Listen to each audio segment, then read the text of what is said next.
Good morning students, welcome in online class 9th class. आज हम SST में economics अर्थशास्त्र का चैप्टर 4 भारत में खाद्य सुरक्षा। इसके पहले वाली क्लास में हमने पार्ट 3 भारत में निर्धनता एक चुनौती पढ़ा था। आज हम पढ़ेंगे भारत में खाद्य सुरक्षा कि खाद्य सुरक्षा किसे कहा जाता है या खाद्य सुरक्षा का अर्थ क्या है। खाद्य सुरक्षा एक तरह से देखा जाए तो एक वो साधन है या एक वो अभिप्राय कि ये सभी लोगों के लिए खाद्य सुविधा जो है वो प्राप्त हो, कि जितने व्यक्ति हैं उसी अकॉर्डिंग वहां पे उनको उतना भोजन उनको मिल सके। जैसे कि अगर आपके यहाँ पे 100 व्यक्ति हैं तो 100 व्यक्तियों को ही वहां पे खाना मिलना चाहिए। तो ये खाद्य सुरक्षा है। या फिर उसे प्राप्त करने का सामर्थ्य उसके अंदर होना चाहिए कि या तो कमाने का तरीका होना चाहिए या फिर उसको पहुंच उसको पाने का उसमें सामर्थ्य हो। ठीक है, अब हम पढ़ते हैं कि भारत में खाद्य सुरक्षा किसे कहा जाता है या इसका क्या अभिप्राय है। कि खाद्य सुरक्षा का अर्थ है कि सभी लोगों के लिए सदैव भोजन की उपलब्धता या उनको भोजन उनके पास पहुंचना या फिर उसको प्राप्त करने का सामर्थ्य, सक्षमता, उनके अंदर क्षमता होनी चाहिए कि मुझे इस कार्य को करके मैं इसको पा सकूं। जब भी अनाज के उत्पादन या उसके वितरण की समस्या आती है तो सहज निर्धन परिवार इससे अधिक प्रभावित होते हैं। कि अगर जैसे ही खाद्य की कमी आने लग जाती है, अनाज की कमी, जैसे कहीं पर पैदावार कम हुई है तो उसका सीधा साधा असर किस पे पड़ता है? निर्धन लोगों पे। खाद्य सुरक्षा सार्वजनिक वितरण प्रणाली, शासकीय सतर्कता और खाद्य सुरक्षा के खतरे की स्थिति को सरकार के द्वारा कार्यवाही पर भी निर्भर करती है। क्योंकि अगर हम जैसे कि राशन कार्ड से गेहूं मिलना, शक्कर मिलना, तो ये सारी सुविधाएं किसके द्वारा चलाई जाती है? हमारी सरकार के द्वारा। क्योंकि सरकार को अगर ये लगता है कि ये खाद्य लोगों की पहुंच तक नहीं जा रहा है तो वो उनको वहां तक पहुंचाया जाता है। तो उसके लिए हमारी सरकार के द्वारा समय समय पर वो प्रयास किए जाते हैं जिनका निर्धन परिवार, जो गरीब परिवार है, जो बीपीएल में आते हैं, जो उन लोगों तक वो चीज नहीं पहुंच पा रही है तो वो उनको पहुंचाने का पूरा कर्तव्य हमारी सरकार का होता है। ठीक है, अब आता है अगला टॉपिक कि खाद्य सुरक्षा क्या है। कि जीवन के लिए भोजन उतना ही आवश्यक है जितना कि सांस लेने के लिए हमें वायु की आवश्यकता पड़ती है। जब पानी पीने के लिए हमें, जीवन को चलाने के लिए हमें जल की आवश्यकता होती है, तो खाद्य हमें हमारे शरीर को संचालित करने के लिए, हमारे शरीर के द्वारा की गई गतिविधियों के लिए हमें हमारे शरीर के लिए भोजन की आवश्यकता पड़ती है। लेकिन खाद्य सुरक्षा मात्र 2 जून की रोटी पाना ही नहीं है, बल्कि उसे कहीं अधिक भी है। कि खाद्य सुरक्षा का अभिप्राय अगर हम इसको आके कि सिर्फ हमें 2 टाइम का खाना मिलना है तो वो वहां तक ही सीमित नहीं होता। खाद्य सुरक्षा का मतलब ये है कि हमें अनाज मिल रहा है वो तो मिल रहा है, लेकिन उसके साथ साथ हमें और दूसरी सुविधाएं भी मिलनी चाहिए, बल्कि उससे अधिक है। खाद्य सुरक्षा के लिए हमें निम्नलिखित आयाम है कि खाद्य सुरक्षा का तात्पर्य देश में उत्पन्न खाद्यान्न है, खाद्य आयात और सरकारी अनाज भंडारों में संचित पिछले वर्षों के स्टॉक से भी है। कि हमारी सरकार के द्वारा गोडाउन्स बनाए जाते हैं जहां पे सरकारी जो किसान होते हैं वो मंडियों में जाकर उन अनाज को बेचते हैं, फिर वो सरकार उन मंडियों से उन अनाज को खरीदने का काम करती है। तो ये अनाज जो सरकार के द्वारा स्टोर करके रखा जाता है, ये भी एक तरह से खाद्य सुरक्षा का आयाम है। क्योंकि यही फिर बाद में जाकर जब अनाज की स्थिति लोगों तक नहीं पहुंच पाती या अनाज उस समय उन लोगों तक नहीं, या उसकी पैदावार इतनी नहीं हो पाती, जैसे किसी साल किसी खाद्यान्न की पैदावार नहीं हो पाई है, तो उस लोगों इतनी जनसंख्या में सभी तक पहुंचाने के लिए उसको स्टॉक करके भी रखा जाता है। फिर है पहुंच का अर्थ है प्रत्येक व्यक्ति को खाद्य मिलता रहे। कि खाद्य सुरक्षा का दूसरा आयाम है कि प्रत्येक व्यक्ति को खाद्य सुरक्षा से संबंधित खाना उनको मिलता रहे। सामर्थ्य का अर्थ है कि लोगों के पास अपनी भोजन आवश्यकताओं को पूरा करने के लिए पर्याप्त और पौष्टिक भोजन खरीदने के लिए धन उपलब्ध भी होना चाहिए।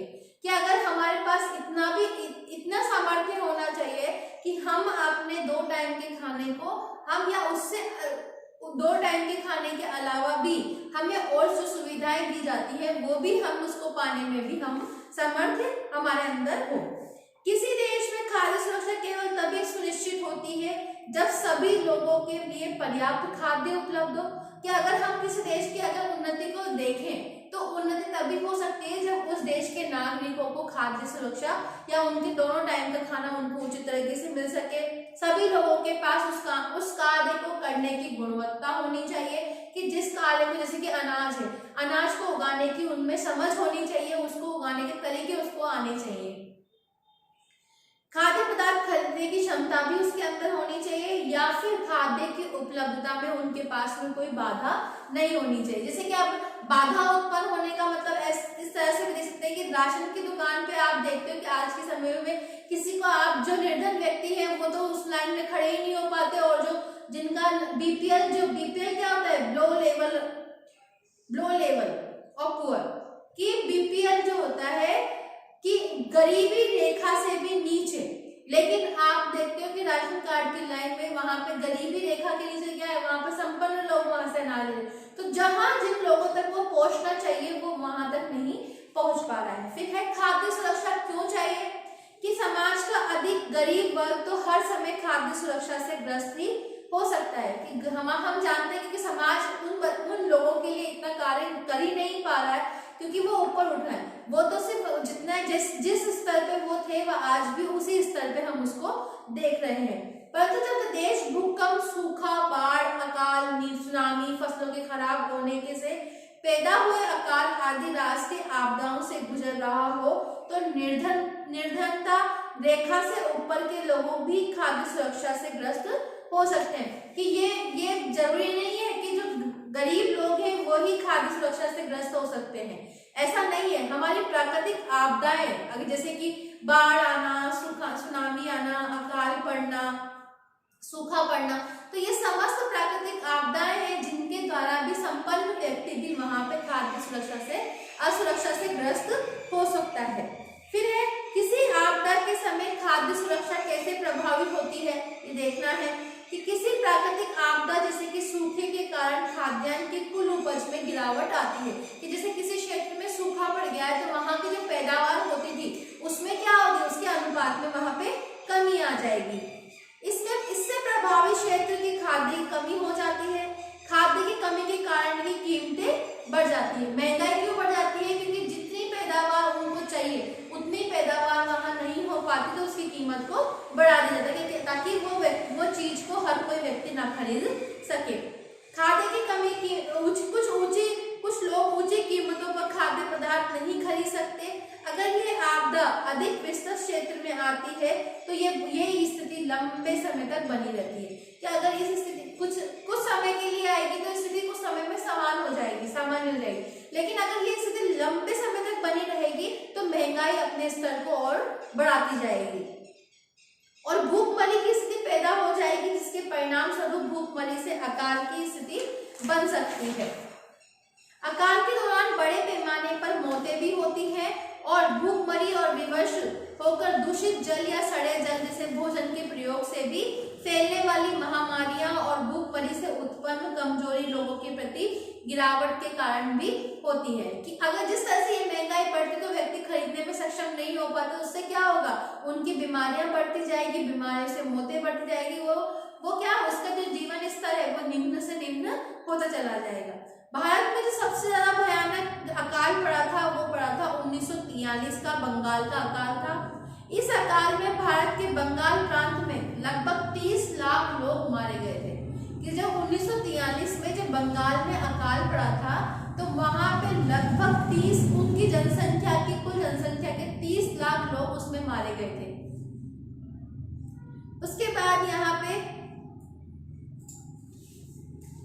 भारत में बंगाल जैसा अकाल पुनः कभी नहीं पड़ा, लेकिन ये चिंता का विषय रहा है कि आज भी उड़ीसा में कालाहंडी तथा काशीपुर जैसे स्थान है जहां अकाल जैसी दशाएं अनेक वर्षों से बनी हुई है।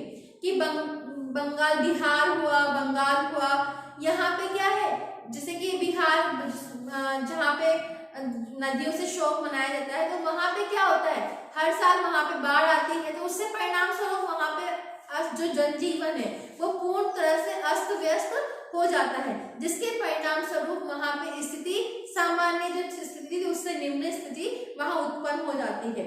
और हाल ही कुछ वर्षों में राजस्थान के 12 जिले, झारखंड के पालमपुर जिले और अन्य सूखे के भूख के कारण लोगों की मृत्यु की सूचना भी मिली है। अतः किसी देश में खाद्य सुरक्षा आवश्यक होती है ताकि सदैव खाद्य की उपलब्धता सुनिश्चित की जा सके।